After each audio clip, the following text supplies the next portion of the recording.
So welcome to the webinar, A Natural Approach to Managing Hormone Imbalance. This webinar is specifically created for those who are providing care and support for women.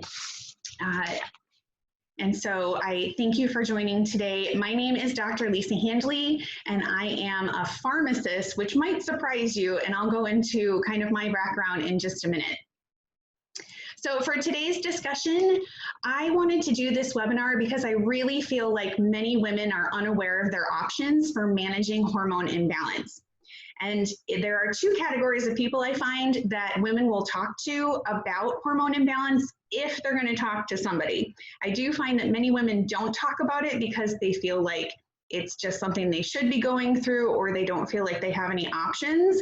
But if they are going to talk to somebody, they talk to the people who provide care for them, and that's you, or they talk to a close friend or family member. So I also do webinars that are specifically for the patients or client women themselves so that they can find out about this information too. It's in a much more patient-friendly format than what you're going to see today. Today is specifically has a lot of science behind it because I wanted to gear it toward professionals who are caring for these women. And today I wanted to talk about how we can manage symptoms naturally for your patients and clients who prefer that option or need a non-hormonal option.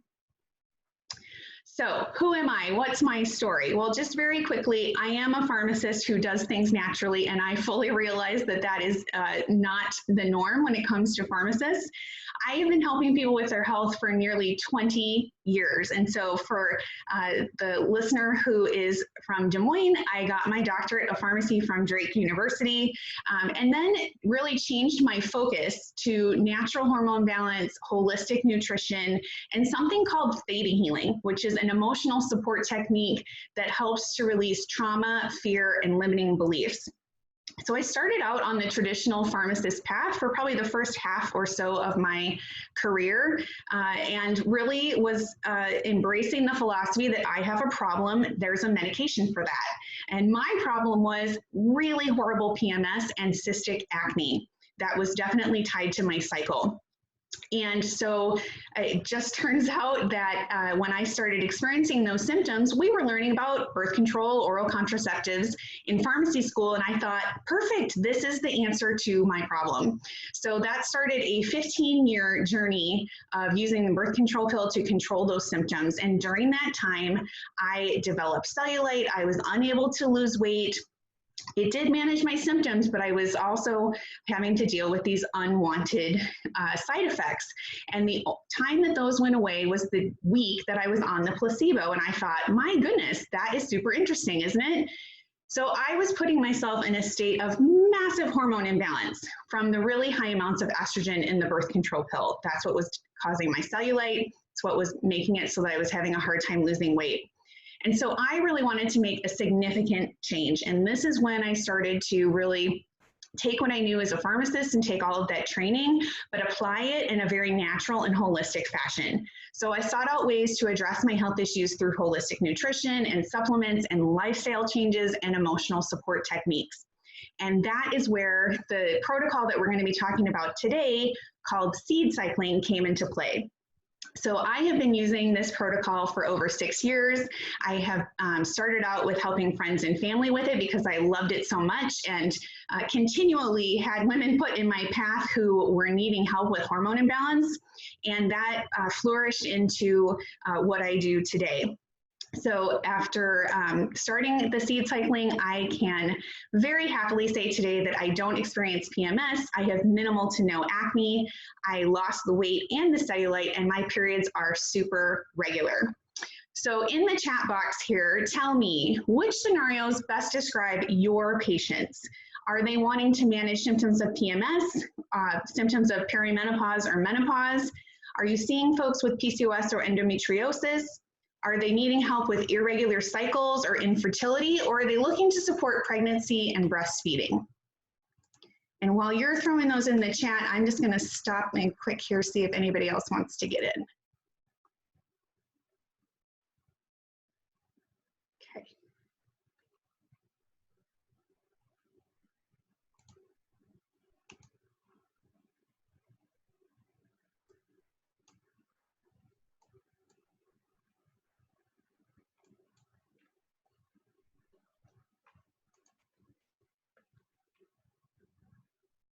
Okay, so I'm seeing that you have patients who talk to you about almost all of those scenarios. I can totally see that for sure. Okay, good. Thank you. So my passion is helping women get the health and healing that they deserve naturally. I really believe that there are too many women who are suffering from hormone imbalance and they don't realize that there are alternatives to hormone medications. And so they feel stuck and they feel that their only option is to continue suffering. And so I'm so grateful that you guys are on this call today because you will be able to, my goal is that you would be able to provide them with some additional choices. So just a quick background here. What causes hormone imbalance today? Well, there are just a handful of things that I'm going to cover. The first of which is age, right? So between the ages of 35 and 50, our estrogen and progesterone levels start to drop. The key here, though, and why it causes hormone imbalance is because they do not drop at the same rate. So what ends up happening is we have estrogen that kind of takes this slow, like a hang glider coming off a cliff, this very slow, easy decrease down. And then we have progesterone that takes an absolute nosedive, like you were throwing a brick off of a cliff. And so because we have estrogen that kind of does this nice slow one and progesterone that does this huge decrease, we have this gap in between the hormone levels. And because of that, we end up experiencing symptoms, particularly symptoms of estrogen dominance. Poor nutrition is another reason for hormone imbalance. If we're not providing the right nutrients for the body to use as fuel, then it can't make the hormones it needs in the amount it needs to make them. So I see this a lot with women who are vegan, vegetarian, following a keto diet, or doing a low-fat diet. Poor sleep can lead to hormone imbalance because the body does major repair work, including detoxing hormones and doing some healing while we're asleep. So if we're not sleeping long enough, or if we're getting poor sleep, that can disrupt our hormone balance. And the poor sleep may come from either their cortisol levels are off, or maybe they just don't have good sleep hygiene, right? Like they're on electronics before they go to bed, a lot of blue light stimulation, those sorts of things. Toxins are another reason for hormone imbalance. Many toxins look and act like hormones.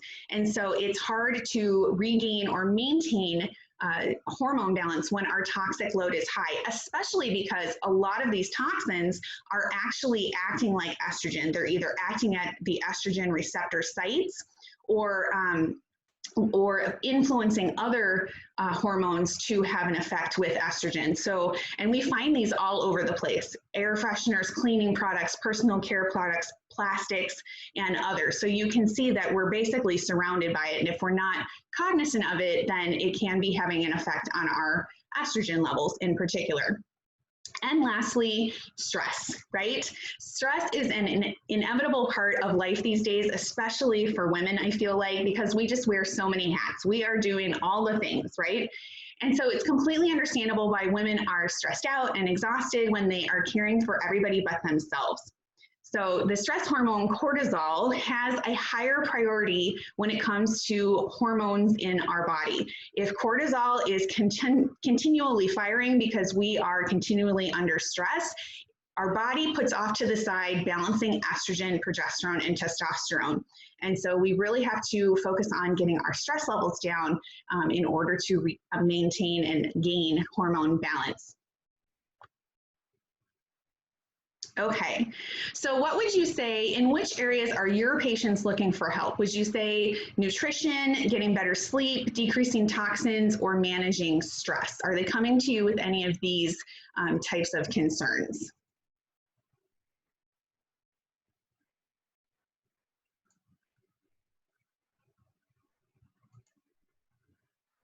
Improving nutrition and managing stress is what I see. Very good, okay. Managing stress, yeah. Stress is a big one, isn't it?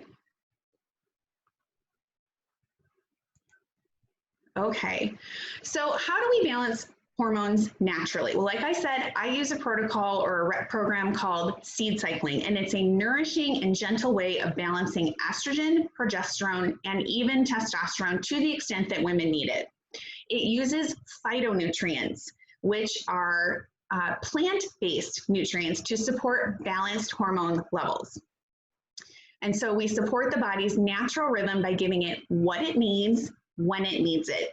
And it's things like flaxseed, pumpkin seeds, sesame seeds, and potentially sunflower seeds. So that's where the name comes from. We are literally using seeds to give our body the nutrients it needs to produce balanced levels of hormones. What's really interesting though is that even though we're talking about using something as simple as seeds, each woman's protocol is really customized to her unique situation. And so women who are cycling will use the seeds one way, women who are trying to conceive will use them another way. Women who are either pregnant, postpartum, or breastfeeding, we do it a completely different way. And then there's a special way to do it for women who are perimenopausal, menopausal, and especially for women who are have PCOS, polycystic ovarian syndrome, or diabetes. So this is not a one-size-fits-all protocol. It really is incredibly customized to the individual woman's situation. So what can it help with? Well, all kinds of things, really. All of the things that we have listed on the slide here are things that seed cycling can potentially help with. Things like acne and cellulite, endometriosis, fatigue, fibrocystic breasts, fibroids, headaches, and migraines, particularly, if they are cyclical in nature, heavy bleeding, hot flashes and night sweats, irregular periods, mood swings, painful or tender breasts, PCOS, PMS, and weight gain, and even some others that I have not listed here. When can it help? As women, I feel like we spend the vast majority of our adult lives in hormone imbalance. It's, it's like we start out at puberty and it kind of just goes from there. And so we can use seed cycling really at any point in time. With puberty, it can help to calm the extreme hormone swings that are going on during that time. We can use it to help with infertility and pregnancy planning because when we're in balance, conceiving can be more likely. And we prepare for that every month, right? That's what our body is designed to do. So we just want to help it along. We can use it during pregnancy and breastfeeding, and it has some really wonderful benefits because balanced hormones in mom means balanced hormones in baby, plus, as I'll explain later, it provides really critical nutrients for both mom and baby. We can use it postpartum to help calm those extreme hormone swings, in particular that hormone dive that I'll show you in a little bit that occurs after delivery. And then in perimenopause and menopause, we can help ease the transition of that downward slope into menopause. Who can it help? Well, the women in your care who are experiencing symptoms but do not want to be on birth control pill or IUDs, even if they're non-hormonal, or hormone replacement therapy, right? So we all have patients who understand that they are experiencing symptoms, but their preference really is not to be on medication. It also can help women who don't tolerate hormone options. So maybe they had blood clots while they were on the pill, or they had extreme cramping with an IUD. So let's jump into really how is it that the seed cycling works? Well, if we look here on the screen, this is a typical graph of what we would see for a normal 28-day cycle as far as what our hormones should look like. So the first half of the cycle, from day 1 of our period through just before ovulation, we call phase 1. And we know that during this time, estrogen should be the higher hormone. We have some amounts of progesterone that start to be produced, and then we kind of have just this baseline level of testosterone that just kind of hangs out throughout the whole cycle. When we switch to phase 2 after ovulation, the second half of the cycle, we see that progesterone now takes over and estrogen should be lower, and then we still need some amounts of testosterone. Women need testosterone, right, to help with thyroid conversion, plus just being able to have some bone mass and muscle mass. So it is important that they get a little bit. So if we break this down by phases, seed cycling in phase 1, we use seeds that provide omega-3 fatty acids, zinc, B vitamins, selenium, and ALA, or alpha-linoleic acid. So we use plant-based sources to provide the amount of estrogen, progesterone, and testosterone that the body needs. What's amazing about using seeds to do this, however, is that we're giving the body the nutrients it needs, but we're also giving it a way to take away hormones that it doesn't need. So, for example, these seeds can help to block and remove excess estrogen because there's part of the seed that has lignans in it, and it's also a great source of fiber, which is really wonderful at helping to pull extra estrogen in particular, but extra hormones also out of the gut and to be eliminated. These seeds also help to reduce inflammation, which is what leads to PMS. In phase 2 of the cycle, the second half of the cycle, we use seeds to provide omega-6 fatty acids. So not this omega-3s, but omega-6s this time. Some more zinc, selenium, vitamin E, vitamin B6, and magnesium to help with that production of progesterone and a little bit of testosterone. And then we're also helping to now draw down that estrogen that was higher in phase 1. Again, through lignans and fiber, and we're also helping to reduce inflammation, so we're helping with PMS throughout the entire cycle. Let's dig a little bit more into the role of lignans that I was talking about. Lignans are 95% SDG, which is converted into enterolactone and enterodiol, which has anti-estrogenic activity. So they are structurally similar to estrogen, this part of the seed, which helps them to bind to cell receptors in place of estrogen. So this is one of the ways that the body basically gets to choose. How much estrogen do you need? And when you have enough that you need to ensure that levels are not going too high, we have this lignin component, which will help to bind to those other open estrogen receptors. So the benefit is we're able to draw down estrogenic activity in both phases, and we let the body figure that out because it's designed to do that. We also help to lower estrogen in phase 2. Like I said, we need to draw down and really help to eliminate that extra estrogen from phase 1. And so we decrease estrogen dominance, which is what most of the women that I work with are experiencing. What about flaxseed and omega-3? So what I want to do starting here is to show you some of the scientific evidence as to why we use the specific nutrients that we're using in these seeds to help women. So in this case, we're going to focus on flaxseed and omega-3s. And so we looked at a study with 181 women who were experiencing breast pain, a common complaint, right, of our patients. And so they gave women either flaxseed bread, wheat bread, kind of as a control, or an omega-3 capsule supplement. And they started 2 days before they were supposed to start their period. They had them take it daily for 2 cycles, and then they went an additional cycle with taking nothing.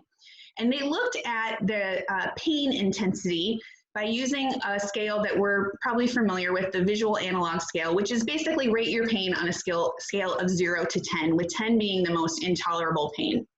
And the results are here, and I specifically want to draw your attention to the red underlined areas where after the 3rd cycle, which was they went 2 cycles with treatment, 1 cycle without, and the flaxseed and the omega-3 groups saw a decrease in their pain from about 6 to about 3.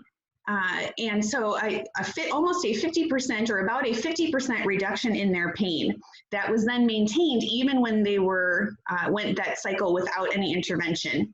Whereas if you look at the wheat group in the middle of those 2 red lines, you'll see that they went from about a 6 to only down to a 5. So really not much change there at all.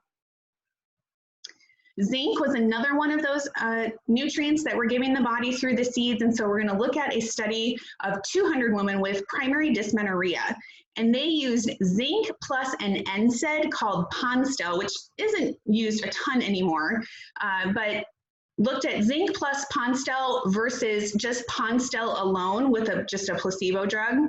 And again, same thing, they looked at beginning 2 days before the start of their period.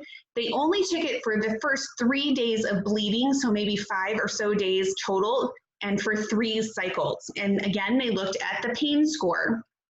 And so what you can see here is that after 3 months of using the zinc, the dysmenorrhea pain decreased from a 5 on a scale of 0 to 10 all the way down to a 1.2. So about a 40% change in their pain. Whereas those who just took the NSAID alone went down about only 3 points on their pain scale.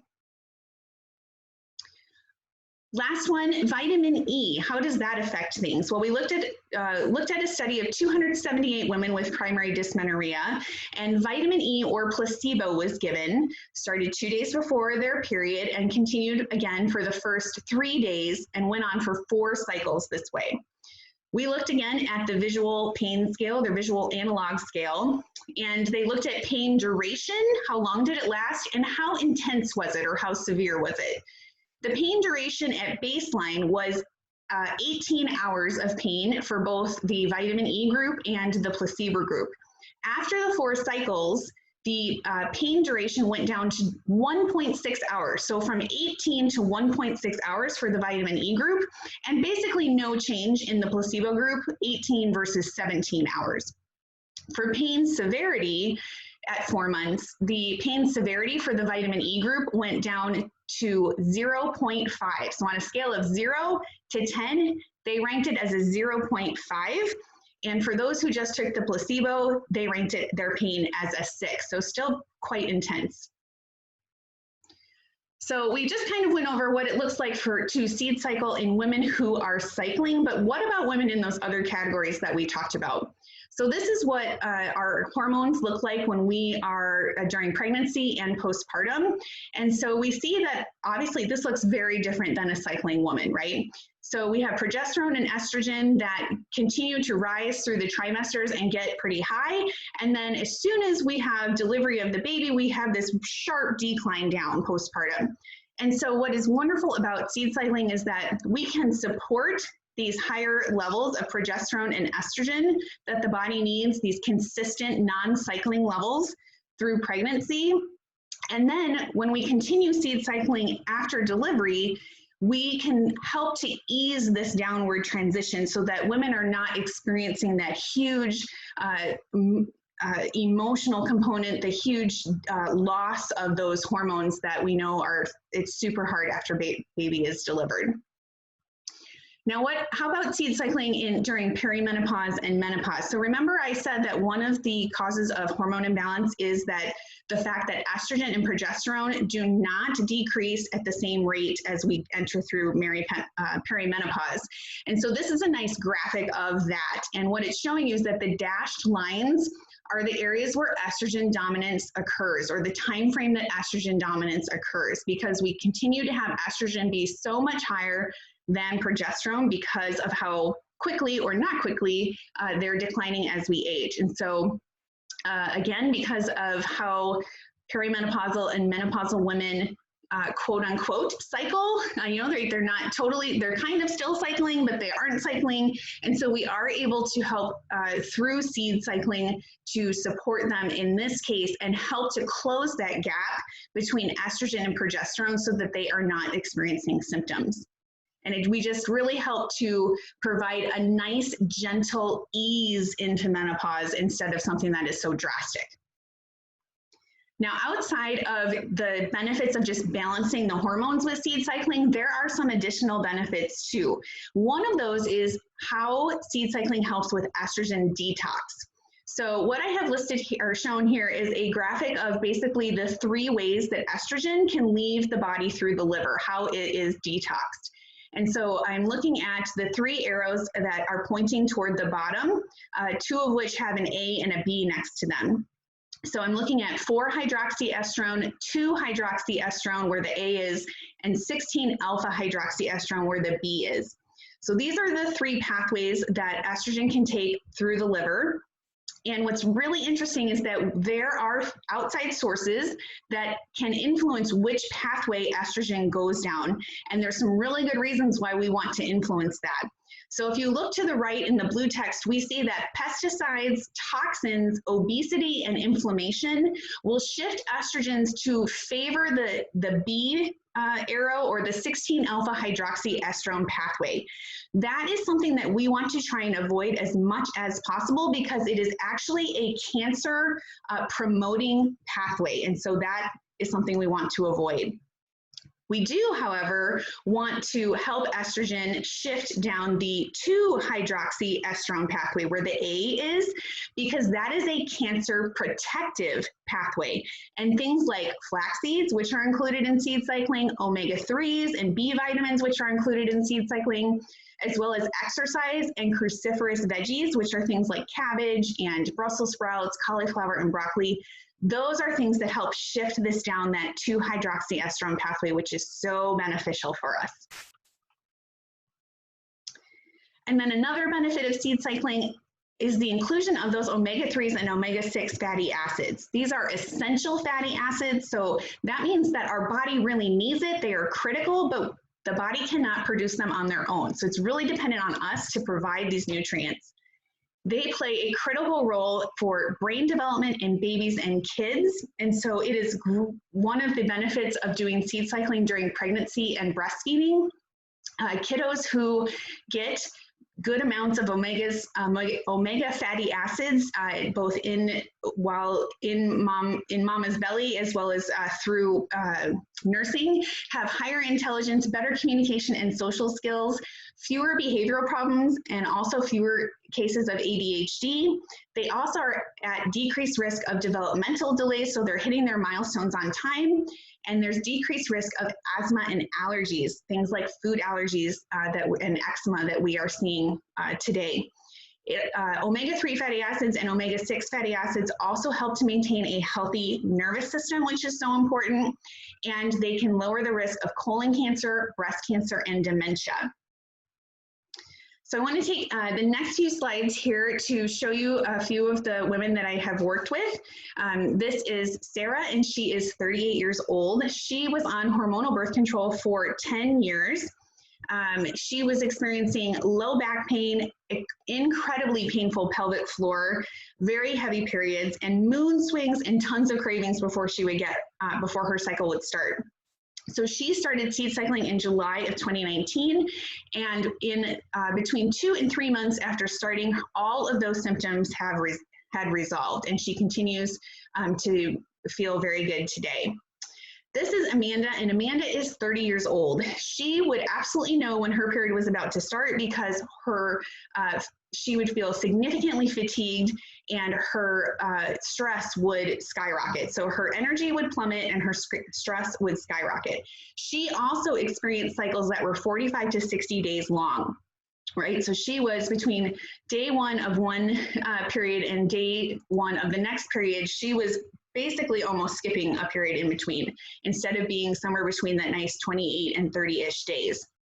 She started seed cycling in August of 2019, and within about 6 weeks, could no longer tell that her period was going to start because she did not have that decrease in fatigue or that decrease in energy or that increase in stress, and her cycle shortened up nicely right into that 28-day range that we try to get. And lastly, this is Denise and her sweet pup Ruby in the background. Denise is 44, and she started having hot flashes at the age of 36. So her doctor basically told her, you know, you're in early menopause. There's not much we can do about that. And she was having fatigue and weight gain, painful, heavy, irregular periods. She's been seed cycling for quite a while, since 2017. And very quickly, within about the first 3 months, had resolution of those hot flashes, the fatigue went away, her periods were nice and regular and not as heavy. And then within about a year, she was down to her ideal weight. So some frequently asked questions, and then I'll be sure to get to any questions that you will put in the chat as well. I do get a lot of these questions, so wanted to share them with you. Do I perform hormone testing? I do in some patients. Depending on the situation, I use something called the Dutch test, which is a urine test.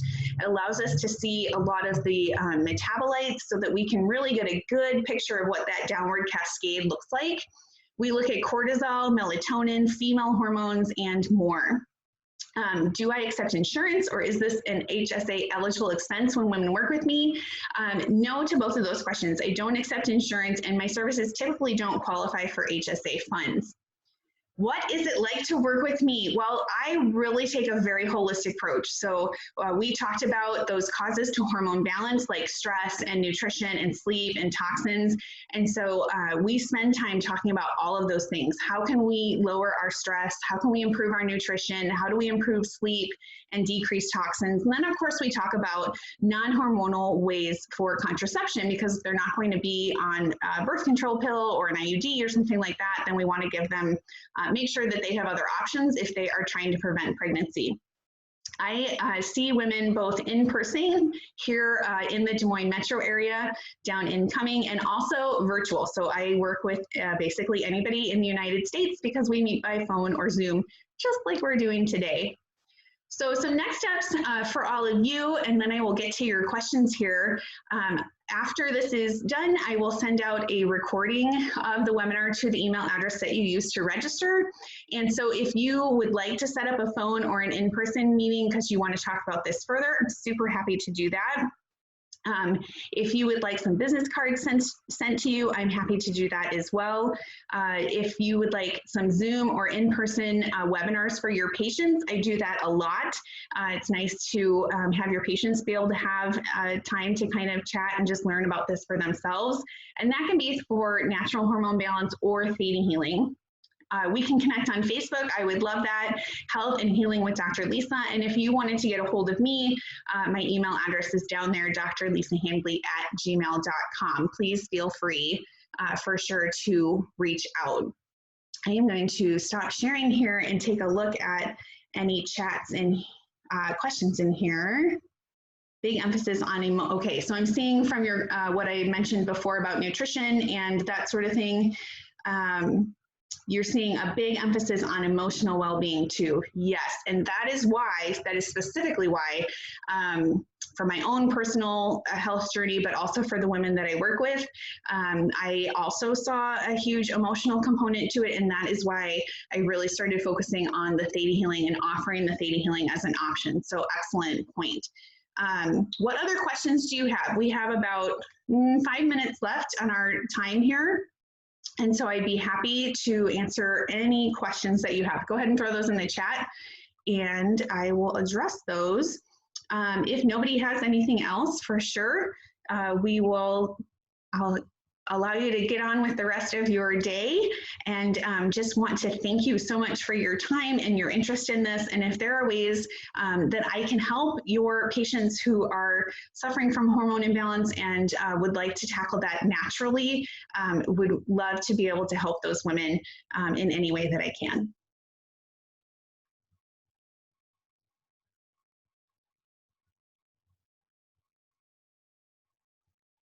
All right, well, I don't see anything else coming through on the chat. So thank you so much for your time and your attention and for participating. Oh, you are so welcome. Have a great day and let me know if I can be of help.